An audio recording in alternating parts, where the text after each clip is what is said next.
A paz do Senhor, queridos irmãos, sejam todos muito bem-vindos aqui ao meu canal.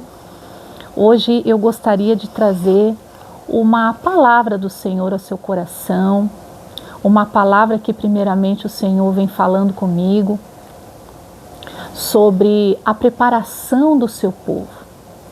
Será que nós estamos prontos para a sua vinda? Como que está a nação? Como que estão as igrejas? Como que está o povo do Senhor? Essas perguntas começaram a vir no meu coração. E eu comecei a ler uma passagem aqui em Marcos, que está lá no capítulo 11, no versículo 12. Quando Jesus ele amaldiçoou uma figueira que não tem fruto. E essa passagem, ela é muito profunda.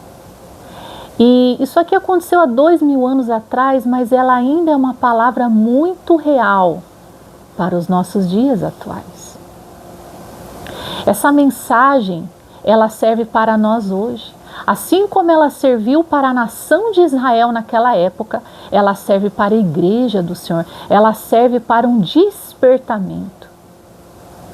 O que significa esse ato do Senhor? Quando ele está saindo de Betânia, ele amaldiçoa a figueira. Uma figueira que não tem frutos. Qual é a verdadeira interpretação disso? É isso que eu quero trazer hoje para os irmãos. E eu tenho certeza, irmãos, que vocês que estão assistindo, aqueles que vierem assistir este vídeo, vão entender o que o Senhor quer falar conosco. E hoje, Ele quer falar com você, irmão, através da palavra dEle. Daquilo que Ele nos deixou escrito, para que através da palavra dEle, nós pudéssemos entender e não cometer os mesmos erros daquela nação de Israel, mas pudéssemos sim dar frutos para o Senhor, de justiça, de retidão e de obediência, porque é isso que o Senhor quer. Tem gente tentando fazer tanta coisa, irmãos, as igrejas estão lotadas. Mas qual é a qualidade daqueles cristãos que estão lá dentro? Porque servir a Deus, irmão, não é só sentar num banco de igreja, carregar a Bíblia debaixo do braço. É muito mais que isso, é o que está dentro de nós. É quando ninguém vê, é quando ninguém olha as suas atitudes. Como será que nós estamos na presença de Deus? Essa palavra que eu quero trazer hoje para os irmãos. Mas antes eu gostaria de fazer uma breve oração para que o Senhor possa estar abençoando você que está assistindo, para que o Senhor possa abençoar esta palavra e que você possa ser edificado. Senhor meu Deus e meu Pai, estou na Tua presença neste momento. Senhor, eu sei o quanto o Senhor quer falar com a Tua igreja. Eu sei o quanto o Senhor quer falar com o Teu povo, Pai. Assim como o Senhor falou ao meu coração, eu quero compartilhar a Tua palavra, Pai, com aquele que tem ansiedade, aquele que tem fome da Tua palavra, Senhor. Aquele que quer mais, aquele que não se contenta com o pouco, com o óbvio, Senhor. Eu sei que tem muitos servos do Senhor que querem aprender a Tua palavra, que querem ouvir, Senhor, porque nesses dias parece que o Senhor está tão distante, Pai. Parece que o Senhor está tão longe, mas eu sei, Pai, que o Senhor se faz presente na vida daquele que Te serve. Pai, estamos vivendo dias difíceis, Pai, na terra. Eu sei que dias difíceis virão, por isso que o Senhor quer preparar o Teu povo, Pai, que muitos estejam forjados na Tua palavra, que muitos estejam fortificados, Pai, porque só a Tua palavra tem poder de transformar, de reavivar o fraco, o cansado, o doente. Senhor, abençoa, Pai, este irmão, esta irmã que está do outro lado, Senhor, assistindo. Venha edificar, Senhor, venha levantar, Senhor. Venha ter misericórdia de todos nós, Senhor, alcança, cura, Senhor, liberta, Senhor.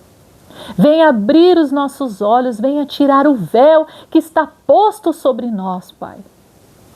Que o Teu Espírito Santo se faça presente, Senhor, nesta mensagem, Pai. Que não seja eu, mas seja, Pai, o Teu Espírito Santo falando com o Teu povo, Pai. é que eu te peço, Pai, pela tua graça, a tua misericórdia, em nome de Jesus. Amém. Glória a Deus, aleluia. Eu gostaria primeiramente de fazer a leitura do livro de Marcos, capítulo 11, versículo 12, que diz assim: No dia seguinte, quando saíram de Betânia, teve fome. E vendo de longe uma figueira com folhas, foi ver se nela, porventura, acharia alguma coisa. Aproximando-se dela, nada achou, senão folhas, porque não era tempo de figos. Então lhe disse Jesus: Nunca jamais coma alguém fruto de ti. E seus discípulos ouviram isto. Esta passagem, irmãos, ela é extremamente profunda, ela tem uma simbologia muito grande para nós. Aqui Jesus, ele está nos momentos finais do seu ministério. Ele tinha entrado em Jerusalém e o povo saiu aclamando ele, dizendo: Hosana, Hosana nas alturas. A palavra Hosana significa salva-nos agora. Quando o povo viu o Senhor Jesus, eles disseram: Senhor, nos salva, agora nos liberte. Mas esse mesmo povo que tinha aclamado o nome do Senhor, que tinha pedido para que Jesus os salvasse, era o mesmo povo que dali uns dias estariam gritando: crucifica, crucifica. Aqui a palavra diz que no dia seguinte, Jesus com seus discípulos, eles estavam saindo de Betânia. E no caminho ele avistou uma figueira com folhas lindas, maravilhosas. E ele teve fome naquele momento. E ele foi procurar frutos naquela figueira. Mas quando ele foi achar alguma coisa, ele não encontrou nada. E nesse momento, por não ter encontrado nenhum fruto naquela figueira, ele amaldiçoou a figueira. E disse que nenhum fruto nasceria daquela figueira.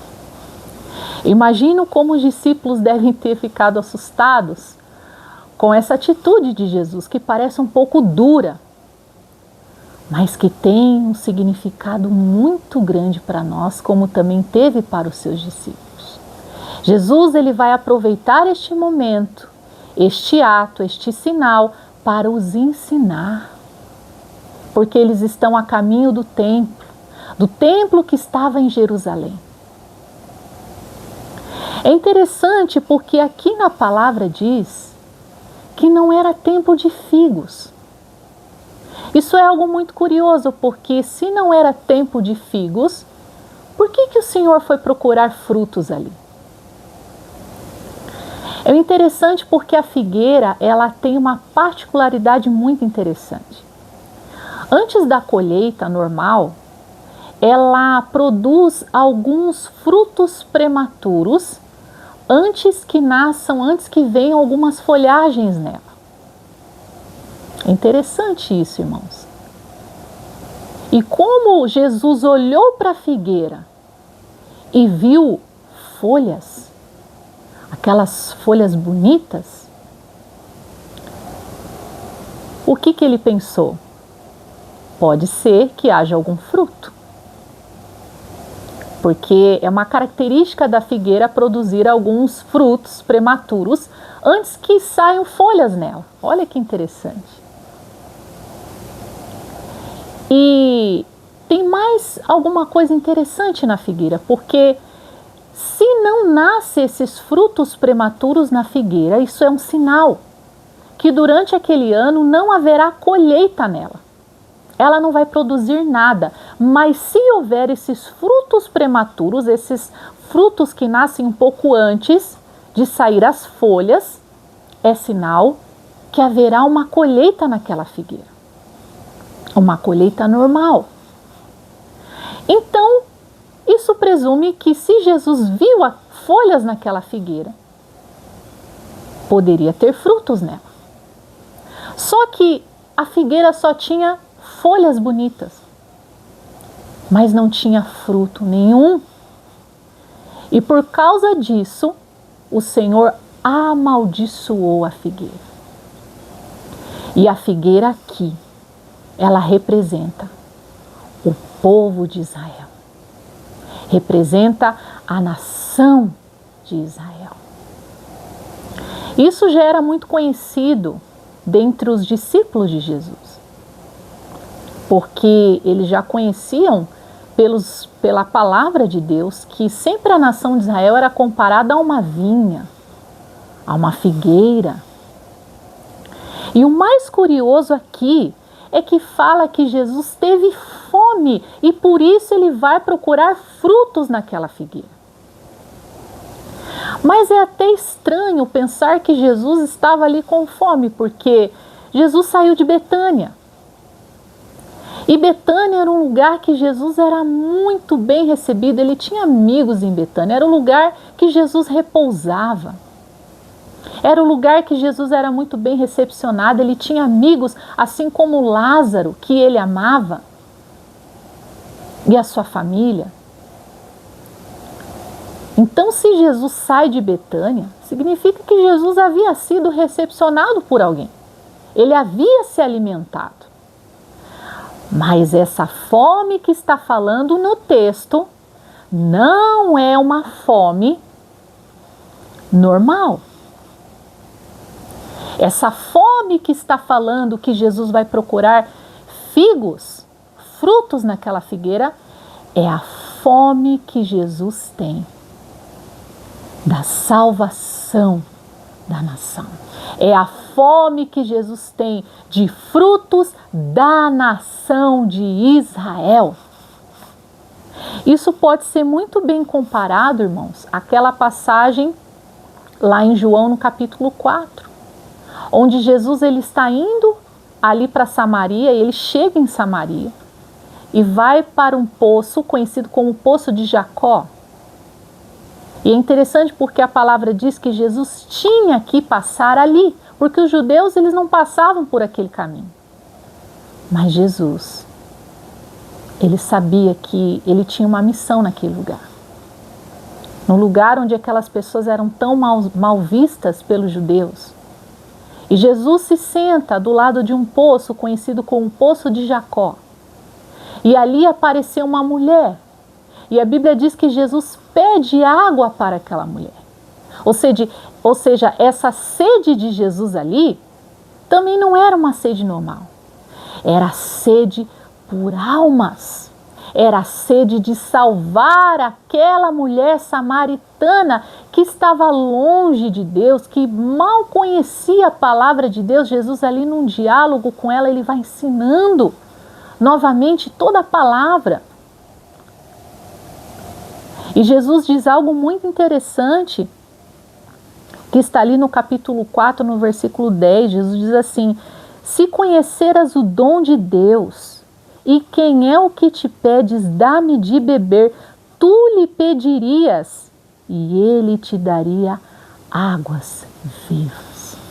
Jesus está falando, eu pedi água para você, mas se você soubesse quem é que está te pedindo água, você me pediria e eu te daria águas vivas. É a mesma coisa do que está lá em Marcos, onde nós lemos que Jesus teve fome, mas essa fome era de frutos da nação de Israel. E a figueira é Israel. Jesus entrou em Jerusalém e ele chorou. Porque ele viu um povo corrompido, um povo longe da sua presença, um povo que não obedecia a sua palavra, mas tinha só cerimonialismo, ritualismo. O templo estava lá, lindo, era um templo maravilhoso, com os seus sacrifícios correndo durante o dia. Porque esta palavra vai culminar em Jesus no templo. E o que Jesus vai encontrar lá quando ele chega no pátio dos gentios? Só venda, só comércio. Isso entristeceu o coração do Senhor. O povo estava longe de Deus. E já com o pecado da nação muito grande, principalmente pela liderança que confronta Jesus, porque não era simples para Jesus chegar em Jerusalém, porque ele sabia que era confronto, porque ali estava a liderança, ali estavam os fariseus, os escribas. E Jesus tem confronto com esse povo. E quando ele chega ali, ele não encontra frutos dignos de santidade. Não tem fruto nenhum. Isso é a interpretação quando Jesus amaldiçoa a figueira. Tanto que os discípulos vão entender depois o que aconteceu. Porque já tinha uma tradição ali, muito conhecida, que a vinha era Israel, como nós lemos, né? Quando nós lemos o livro de Isaías, no capítulo 5, que a vinha é Israel, onde o Senhor plantou uma vinha, cuidou da vinha, escolheu a melhor terra para que aquela vinha frutificasse. Mas aquela vinha não deu frutos. Não deu frutos. Assim também nós encontramos em outras passagens aqui, lá em Jeremias, no capítulo 8, no versículo 13, tem uma passagem que fala muito sobre isso. Ele diz assim, Jeremias capítulo 8, versículo 13: Eu os consumirei de todo, diz o Senhor.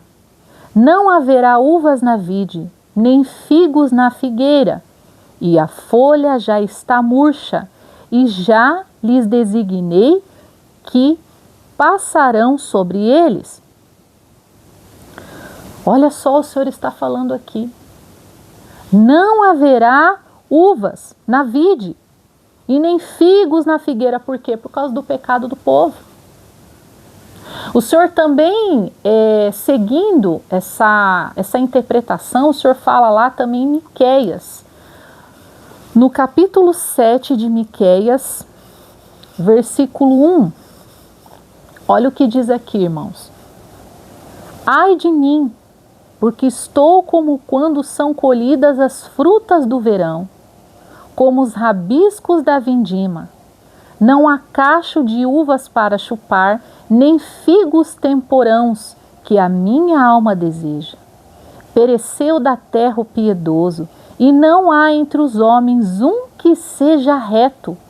Todos espreitam para derramarem sangue, cada um caça seu irmão com rede. As suas mãos estão sobre o mal e o fazem diligentemente. O príncipe exige condenação. O juiz aceita suborno. O grande fala dos maus desejos de sua alma. E assim todos eles juntamente urdem a trama. O melhor deles é como um espinheiro. O mais reto é pior do que uma sebe de espinhos. É chegado o dia, anunciado por tuas sentinelas, o dia do teu castigo. Aí está a confusão deles. Então já era conhecido, irmão, muitas vezes o Senhor tinha usado profetas, assim como o Senhor usou Miqueias, usou o profeta Isaías, usou o profeta Jeremias, para falar com a nação, comparando eles à figueira, à vinha, mas que não deram fruto algum. Mas essa palavra não foi só para a nação de Israel. Essa palavra, ela é para nós hoje, irmãos. Que fruto nós estamos dando para o Senhor? Quando o Senhor vir buscar a sua igreja, o que Ele vai encontrar? Nós sabemos que é um remanescente. Mas quem, irmãos? Uma vez, quando Elias também estava muito triste com o seu ministério, fugindo de Jezabel numa caverna, ele também questionou o Senhor, achando que era só ele que tinha ficado.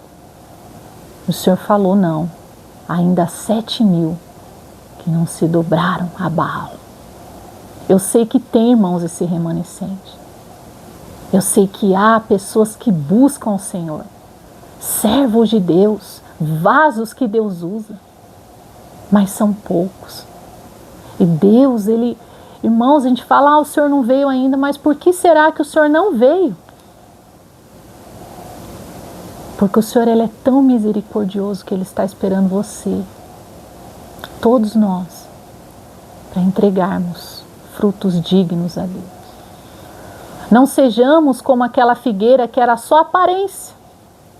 As folhas da figueira simbolizavam isso, que só tinha aparência de religiosidade, mas não tinha verdade no seu coração. Irmãos, o que mais tem no Brasil é igreja.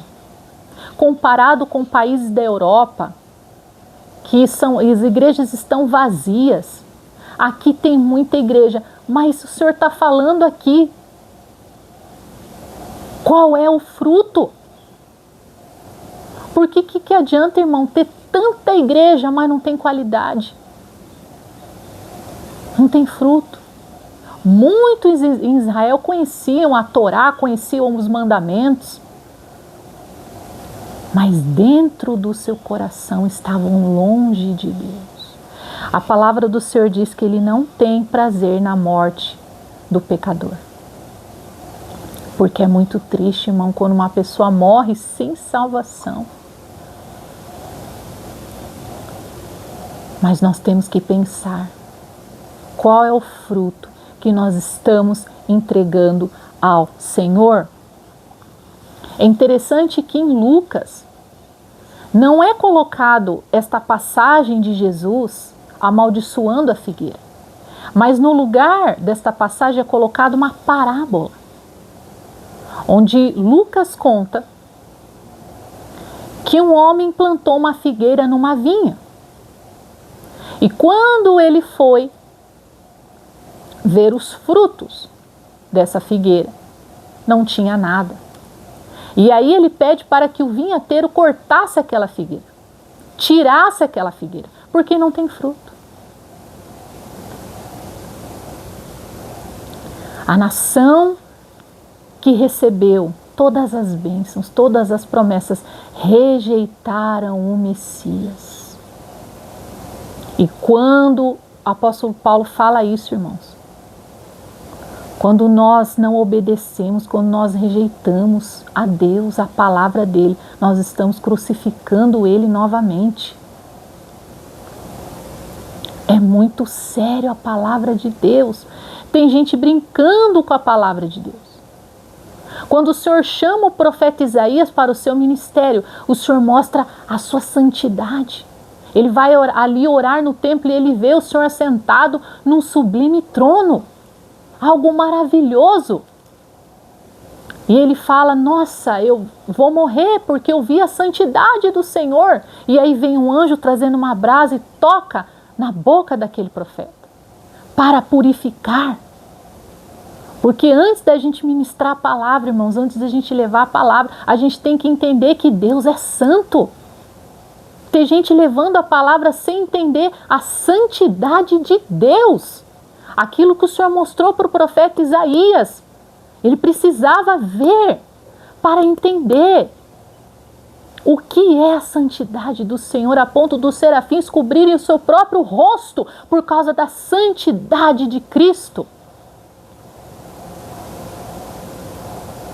Outra passagem muito interessante, irmãos, é quando nós conectamos o Novo Testamento com o Antigo Testamento, que já pré-anunciava que o povo não teria fruto algum, que está lá no livro de Jeremias, no capítulo 7, versículo 20. E eu vou fazer a leitura aqui para os irmãos. Jeremias capítulo 7, versículo 20. Os irmãos também podem acompanhar nas vossas Bíblias. Diz assim a palavra do Senhor: Palavra que da parte do Senhor foi dita a Jeremias: põe-te à porta da casa do Senhor e proclama ali esta palavra e dize: ouvi a palavra do Senhor, todos de Judá, vós os que entrais por estas portas, para adorardes ao Senhor. Assim diz o Senhor dos Exércitos, o Deus de Israel: emendai os vossos caminhos e vossas obras, e eu vos farei habitar neste lugar. Não confieis em palavras falsas, dizendo: templo do Senhor, templo do Senhor, templo do Senhor é este. Mas se deveras emendardes os vossos caminhos e as vossas obras, se deveras praticardes a justiça, cada um com seu próximo, se não oprimides o estrangeiro e o órfão, a viúva, nem derramardes sangue inocente neste lugar, nem andardes após outros deuses para o vosso próprio mal, eu vos farei habitar neste lugar, na terra que dei a vossos pais, desde os tempos antigos e para sempre. Olha o que o Senhor está falando aqui, irmãos. É muito forte. O Senhor proclama o seu profeta para ir para a porta do templo e proclamar a palavra do Senhor, porque era naquilo ali que eles confiavam. E Jeremias começa a dizer: arrependei dos vossos caminhos, se purifiquem. Ele diz: se deveras emendardes os vossos caminhos e vossas obras, se praticardes justiça. A nação estava longe de Deus. Olha o que ele continua dizendo aqui, no versículo 8. Eis que vós confiais em palavras falsas, que para nada vos aproveitam. Sabe, irmãos, essas profetadas que tem, que em vez de corrigir a pessoa, deixa a pessoa no erro. Dinheiro, irmãos, não compra céu. Dinheiro não compra Deus. Não adianta enganar o Espírito Santo do Senhor. Aqui na palavra, no verso 9, o Senhor continua dizendo: o que é isso? Furtais e matais, cometeis adultério e jurais falsamente, queimais incenso a Baal e andais após outros deuses que não conheceis, e depois vindes e vos pondeis diante de mim nesta casa que se chama pelo meu nome e dizeis: estamos salvos, sim, só para continuardes a praticar abominações. Será esta casa que se chama pelo meu nome um covil de salteadores aos vossos olhos?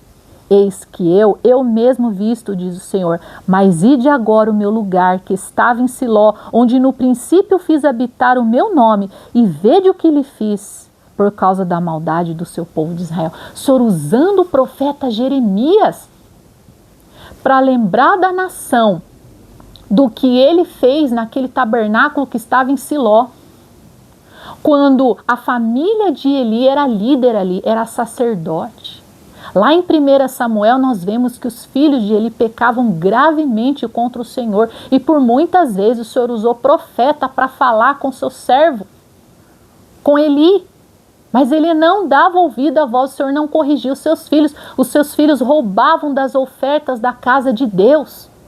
Os seus filhos se deitavam, se prostituíam com as mulheres que serviam na casa de Deus. Era grave. E depois o Senhor falou que nem por expiação, nem por sacrifício, esse pecado não seria tirado da casa de Eli, porque brincaram com os sacrifícios do Senhor. Tocaram naquilo que era santo, então nem aquilo, nem o sacrifício limparia o pecado. E depois eles travaram uma guerra contra os filisteus e a arca foi levada. Porque o povo achou que levando a arca o Senhor estaria com eles, porque a arca era o símbolo da presença de Deus. Mas era um símbolo. E sim, era a presença de Deus. A arca ela ficava no lugar santíssimo, onde só o sumo sacerdote entrava uma vez no ano para fazer expiação pela nação. Mas com o pecado, não adianta, irmãos, o julgamento veio, e assim veio como lá em Siló. Porque quando eles travaram essa guerra contra os filisteus, eles perderam. E a arca foi levada. E diz que a mulher de Finéias, que era um dos filhos de Eli, estava perto de dar à luz, e quando ela ouve que a arca foi levada, que Eli e os filhos tinham sido mortos, ela começa a dar luz à criança. E quando a criança nasce, ela disse que a criança se chamaria Icabô, porque esse nome Icabô significa foi-se a glória de Israel. Assim como lá no livro de Ezequiel, a presença do Senhor se retirou do templo. O Senhor foi mostrando para o profeta tudo que o povo fazia escondido. E o Senhor falou, cava na parede, porque você vai ver o que eles fazem escondidos. Mas eu vejo, porque o meu olho é fogo. E o Senhor vê, irmão. Não adianta esconder pecado, não. O Senhor vê. E assim como Jeremias profetizou lá às portas do templo, falando que não adiantava o povo dizer, esse templo é nossa salvação. Não é. Seria destruído. E assim Jesus também. E Jesus foi lá para purificar o templo. Que é uma passagem que está muito conectada com Isaías no capítulo 56. Porque lá no Isaías capítulo 56 diz a palavra do Senhor: esta casa será chamada casa de oração para todos os povos. E quando Jesus chega no templo ali no pátio dos gentios, o que ele vê? Só comércio, só venda. Não tinha nada de Deus. Ainda tinha uma placa bem grande, né, que dizia assim: entrada proibida sob pena de morte. Isso era para o gentio, para o incircunciso. Não podia passar daquele ato, porque se passasse, morria, irmãos. Mas o Senhor disse: a minha casa será chamada casa de oração para todos os povos, ou seja, acabou a separação.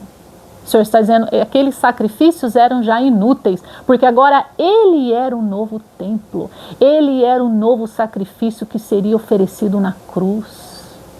E ele vem para abrir as portas para nós também, irmãos, para que nós também fôssemos salvos, ou seja, o Senhor vem para derrubar espiritualmente aquele muro de separação.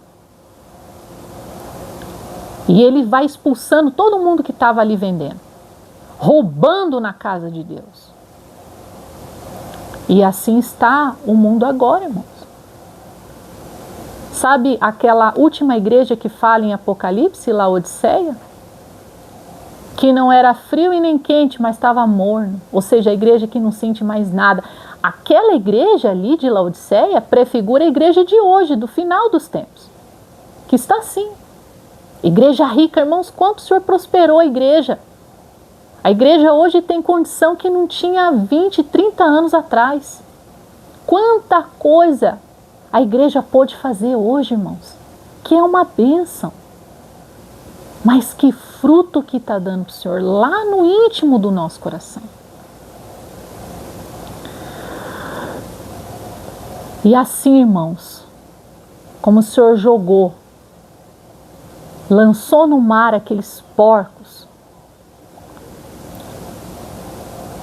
assim também o Senhor, através daquele monte que o Senhor fala lá em Mateus,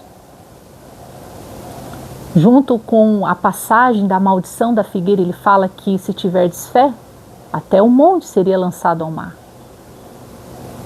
Mas se ele estiver apontando para o templo, isso denota que era do templo que ele estava falando, que assim como os porcos endemoninhados foram jogados ao mar, assim também o templo seria lançado abaixo, porque não obedeciam à palavra do Senhor.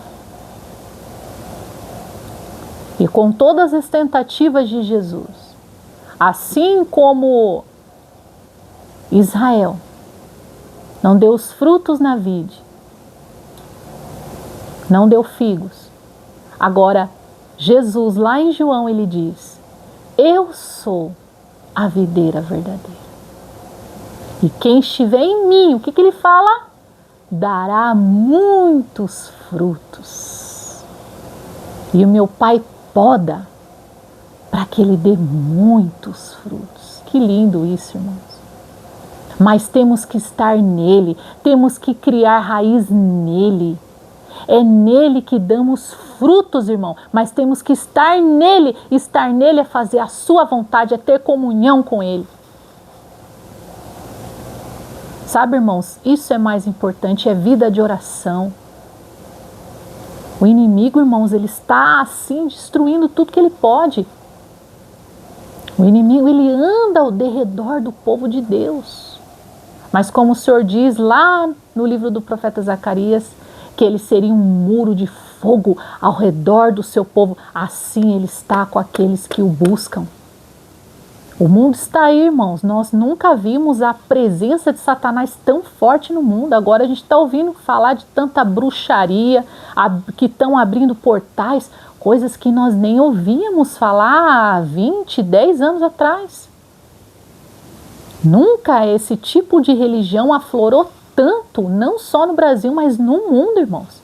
Por quê? Porque tudo isso já é uma preparação para a vinda do anticristo. Porque o Senhor fala lá em 2 Tessalonicenses, como o povo negou a verdade do Senhor, o amor do Senhor, ele vai entregar o engano. E vão ser enganados por esse homem da perdição, pelo anticristo. Então temos que estar preparados, porque a Bíblia diz que, se possível, até ele enganaria os escolhidos, irmãos. Temos que estar prontos e não ser como aquela nação de Israel, que só tinha belas folhas, ou seja, aparência. Quem olha tem aparência de crente, de religião, de santidade, mas não tem frutos para entregar para o Senhor. E é isso que o Senhor quer de nós, irmãos. Deus quer verdade. Que o Senhor falou para Natanael: eis um verdadeiro israelita em quem não há dolo. Verdadeiro israelita. Que não há dolo, que não há engano, que não há falsidade. Mas assim mesmo Natanael precisava ver quem era o Senhor. Precisava aceitar o Senhor.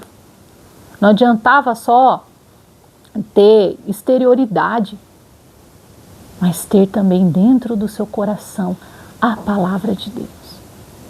E é isso, irmão, que eu vim aqui dizer para os irmãos. Assim como o Senhor amaldiçoou a figueira, que era um símbolo da nação de Israel, o Senhor também virá requerer os nossos frutos. E o que nós entregaremos para Ele? O que nós estamos apresentando diante do Senhor. Porque às vezes o Senhor manda a gente fazer uma coisa e a gente não faz. Assim como Saul, que achou que estava obedecendo a Deus, mas não exterminou aquele rei Amalequita. E Amaleque simboliza a carne. Aquilo que não é de Deus. Porque os Amalequitas, eles vinham da descendência de Esaú.